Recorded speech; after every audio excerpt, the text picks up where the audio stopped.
অধিকাংশ সংস্কার প্রস্তাব তো এখনই বাস্তবায়ন হয়ে যাচ্ছে। প্রতিশ্রুতিগুলো অবশ্যই সংসদ গঠিত হওয়ার 2 বছরের ভিতরে বাস্তবায়ন করতে হবে। জুলাই জাতীয় সনদ 2025 এই নামে একটা প্রস্তাব দিয়েছে। ইনফ্যাক্ট এটা হচ্ছে একটা ভূমিকা, কোন প্রেক্ষিতে জাতির কোন অবস্থায় এই ঐক্যমত্য কমিশন গঠিত হয়েছে, কিভাবে সরকার গঠিত হয়েছে, ফেসিবাদের কি আচরণ ছিল, জাতির প্রত্যাশা কি, অভিপ্রায় কি ইত্যাদি ব্যক্ত করে তারপরে এই অঙ্গীকারনামা নামে একটা অঙ্গীকারনামা দিয়েছে যে যে সমস্ত বিষয়ে আমরা এখানে প্রতিশ্রুতিবদ্ধ হব, যেখানে ঐক্যমত্য আসবে, সেগুলো বাস্তবায়নের জন্য আমাদের সমস্ত আইন কানুন সংবিধান বিধি বিধান যেখানে যা যা সংবিধান পরিবর্তন পরিমার্জন করতে হবে সেটা করার জন্য আমরা প্রতিশ্রুতিবদ্ধ অঙ্গীকারবদ্ধ এইভাবেই বলা হয়েছে। এবং একটা জায়গায় তারা বলেছেন যে এই প্রতিশ্রুতিগুলো অবশ্যই সংসদ গঠিত হওয়ার 2 বছরের ভিতরে বাস্তবায়ন করতে হবে। এই সমস্ত বিষয়ে আমরা সম্পূর্ণ একমত। আমরা আমাদের কিছু বাক্যগত শব্দগত যেগুলো আমরা মনে করেছি অসামঞ্জস্যতা ছিল বা কিছু কিছু বিষয় ওনাদের রিপিটেশন ছিল, এক জায়গায় বলেছে সেটা আরও এক জায়গায় বলেছে, সেগুলো সংশোধন করে আমরা একটা সংশোধিত ভার্সন দিয়েছি। তবে 100% তাদের সেন্টিমেন্ট এবং প্রস্তাবের সাথে আমরা একমত দিয়ে দিয়েছি। এখন সেটার উপরে আলোচনা কিন্তু এখনো হয়নি। 2-1টা দল স্বতঃপ্রণোদিত হয়ে এটা আলোচনা হয়তো করতে চেয়েছেন এবং ওনাদের মতামত দিয়েছেন। ওনারা বলছেন যে এটা লিগেলি ঠিক হবে।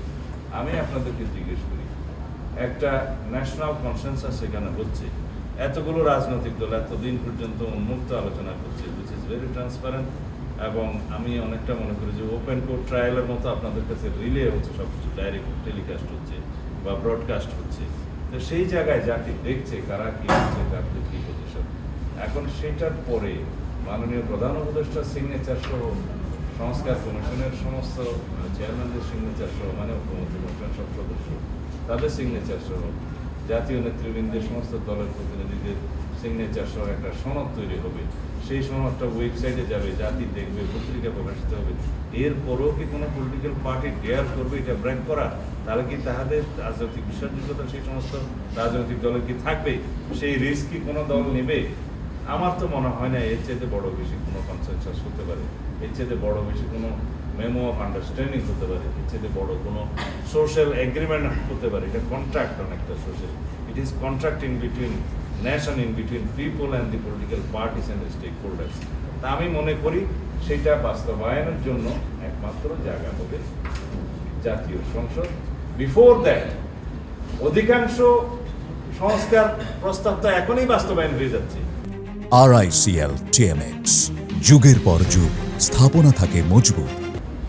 আপনারা নিশ্চয়ই জানেন সেটা বিভিন্ন মন্ত্রণালয়ের মাধ্যমে, অর্ডিন্যান্স জারির মাধ্যমে সংস্কার প্রস্তাবের অনেকগুলো এখনই বাস্তবায়ন হয়ে যাচ্ছে।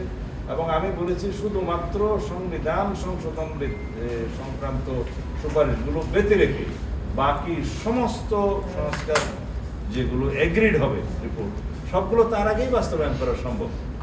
এমনকি সেটা কমিটমেন্ট দেওয়ার আগেই বাস্তবায়ন করা সম্ভব। এখন হচ্ছে না, এগুলো সমস্ত আইন কানুন অর্ডিন্যান্স যেগুলো হচ্ছে এগুলো তো সংস্কারের ঐক্যমতের ভিত্তিতেই হচ্ছে, হয়ে যাচ্ছে। তো সুতরাং শুধু একটা বিষয় এখানে এগ্রিমেন্টের ভিতরে গুরুত্বপূর্ণ, সেটা হচ্ছে